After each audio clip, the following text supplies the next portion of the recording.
వైఎస్ఆర్సీపీ అధినేత మాజీ ముఖ్యమంత్రి వైఎస్ జగన్మోహన్ రెడ్డి కర్నూలు జిల్లా పర్యటన సందర్భంగా ఉద్రిక్తత చోటు చేసుకుంది. వైఎస్ జగన్ కర్నూలు జిల్లా పర్యటనకు రానున్న నేపథ్యంలో గోర్వకల్లు విమానాశ్రయం వద్ద ఆయనకు వ్యతిరేకంగా జగన్ గోబ్యాక్ అంటూ పెద్ద పెద్ద అక్షరాలతో ఫ్లెక్సీలు వెలిశాయి.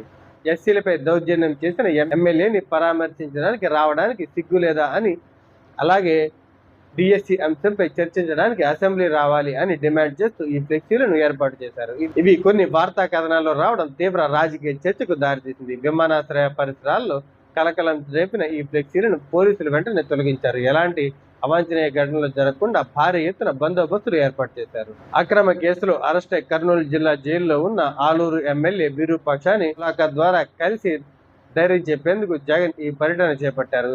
తాడేపల్లి నుంచి బయలుదేరి ఓర్వకల్లు విమానాశ్రయానికి చేరుకున్న జగన్ కు స్వాగతం పలికేందుకు వైఎస్ఆర్సీపీ శ్రేణులు కూడా భారీగానే తరలివచ్చారు.